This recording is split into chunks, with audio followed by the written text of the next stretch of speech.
Hello and welcome to the New Jersey Morning Show. I'm Laura Jones in for a special post-election edition. And what a night. It was an historic day. Donald Trump was elected the 47th president of the United States. Despite losing New Jersey, we saw an incredible turnout for Trump in this historically blue state, and Andy Kim was elected to fill the Senate seat of Bob Menendez. There is a lot to talk about as well in the congressional races. So let's bring in the man who is the dean of the New Jersey politics, a very, very tired David Wildstein, editor of the New Jersey Globe. David, it's good to see you. You've not been to bed yet, have you? I'll sleep when I'm dead. There you go. There you go. All right. Well, let's break it down. First, let's talk about the New Jersey's return for the president. Here in New Jersey, Kamala Harris, 51%, Donald Trump, 46%. That's only it's only 5 points. And when you look back to 4 years ago, when it was a 15, 16-point spread, that's significant. So what are your thoughts? Yeah, we're all still digesting the numbers, and anybody who's going to come on 10 hours later and tell you exactly what happened, you just kick them right off, pretend like their internet went out or something, because they're lying to you. I still don't fully understand it. Something's going on. I didn't see it. I am among those that made a mistake here and thought that Harris was going to win. And remember, New Jersey was for both parties an export state. Democrats and Republicans were sending people to Pennsylvania to help their candidate. Neither side was even trying. And there's something going on here. And nothing to me more stark than Hudson County, which is just hugely Democratic. And Trump got a third of the vote there. And that's way higher than anybody thought it would be. Right. Yeah. The Hudson County, Passaic County, Hudson County, very high amount of Hispanic voters. Are we able to even look at some of these numbers and say, because when you look at the Trump campaign, some of the things that you look at or do hear is, he really made inroads. When you look at the national picture, what you saw in New Jersey, it kind of rings true. Are you able to tell if that is the case yet, that he just was able to really resonate with Hispanic voters, specifically Hudson? Yeah, you can. You could see that in North Bergen. I think Trump came within 200 votes of winning, and that's a place where Harris should have gotten 75% of the vote. So you can definitely see it in parts of Hudson and in Passaic, and then also middle class voters seem to have gone for Trump. And you saw counties that went for Biden 4 years ago, like Morris or Gloucester, Atlantic, Cumberland, which has a very large Hispanic population, and they all flipped. So, New Jersey basically, you sort of took it and turned it upside down, and then you sort of shook it a little bit and some things happened the way they should happen. Even Essex County, Harris got 71%. That should have been 80+%. Yeah. So she underperformed Biden, it seems, everywhere, and that affected the entire ticket, from top right down to local races. Right. And I think people are going to be looking at everything from race, gender, from the amount of time she had in this race as well. Right. When you look at congressional races, every 2 years, it seems like all they're doing is campaigning. Kamala Harris had a very short amount of time when she was thrown into this race to get out there. So then when you look at other things like, when you start to look at how there's a bit of a divergence, really, in some of the races, like for U.S. Senate here in New Jersey, Andy Kim won, not necessarily by the numbers that we thought he would have won against Curtis Bashaw. That was an 8-point spread as opposed to 5-point overall in New Jersey. So do you think that those are things that people are definitely going to be looking at? Yeah. You can compare Andy Kim to Cory Booker from 4 years ago, and the bottom line is what they say about what do you call a U.S.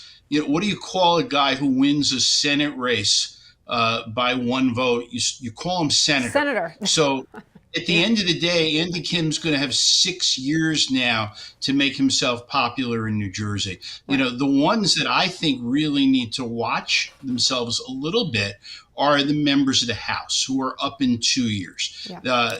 That means their campaign for reelection starts today. They Right. start to raise money today. They start to watch their votes. They're changing their messaging. Nellie Poe, who didn't win impressively against Yeah. Billy Prempa, but she thought she was going to go to Washington and help the first woman president pass her agenda through Congress. Now she's got to go down there and be a Trump critic and she's representing a district Yeah. where Trump didn't do badly. So this is going to be a little tricky for people like that. Yeah. Well, let's go down. Let's break it down. Andy Kim, Curtis Bashaw, 53, 45, 8 points. A lot closer than people expected. Yeah, I mean, Kim. We saw polls for the last 2 weeks that had Kim up, high teens, almost 20%. The polls in New Jersey have all been wrong, and it just, Curtis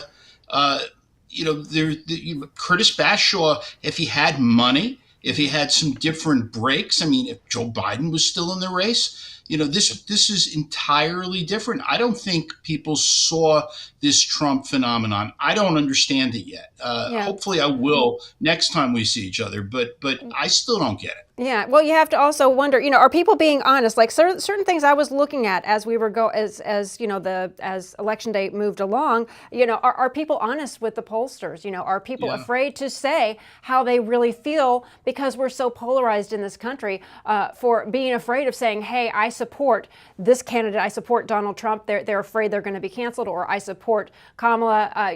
Maybe they weren't being as honest with the pollsters. I guess that we'll find out. So let's go down to the next race, the 7th Congressional District, Tom Kean, Sue Altman. This was a race. Tom Kean, the Republican incumbent, won 52-45. That was one that Democrats thought they were going to be able to flip. That was really the competitive one in New Jersey. Yeah, it was, and that was the race that was supposed to be, virtually tied, and there were polling numbers that showed it tightening to the point where national Democrats and national Republicans put millions of dollars. This race, when all is said and done, is 12 to 15 million dollars, and at the end of the day, Kean won by 28,000 votes. And by the way, these numbers are going to change as more uncounted ballots come in. But Kean won by 28,000 votes. So the question is, was this race close, and did everybody fix it by spending money, or was it never close at all? And maybe what some of the Monday morning quarterbacks are going to look at is maybe the D-Trip, the Democratic Congressional Campaign Committee, maybe they were right in saying we don't want to invest millions of dollars. Maybe what you're going to see is a couple $1 million that were spent in New Jersey on an effort that wasn't successful, and you're going to see some close House races for Democrats across the country that they lost because they moved this money out. Yeah. Kean performed really well. By the way, they both ran good campaigns. They were both good candidates. Kean Kean had a great climate. I mean, he won the Somerset County portion of his district. He wasn't supposed to do that. He kept Union County relatively close. He probably should have lost it by 7,000 more than he did. Yeah. All right. So when we go to the 9th district, the seat held by former Congressman Bill Pascrell, who passed away, Nellie Poe got into that as the Democratic candidate against Billy Prempa, 50 to 46%. 4 points. That is really, really close. And again, you were talking, just alluding to, what she thought she was getting herself into. We knew it was pretty clear that she was going to win this seat. But again, are you surprised at how close this one was? Yes. And I think, everybody, including me, has got to stop underestimating Billy Prempa. It was, we called the race before anybody else did. His campaign wasn't, they thought that we were a little bit premature. And look at this. I mean, this is a Democratic seat. This was a seat Bill Pascrell 4 years ago won by like 30 points. He won it by 10 in 2022, and now this is a five district race. By the way, against a Republican with a tremendous amount of charisma but zero money. Absolutely no money at all. He had no way of communicating with voters. She didn't really have a chance to raise money. People, you basically have a contest for Congress between two people that nobody knew. Right. I mean, And they, yeah.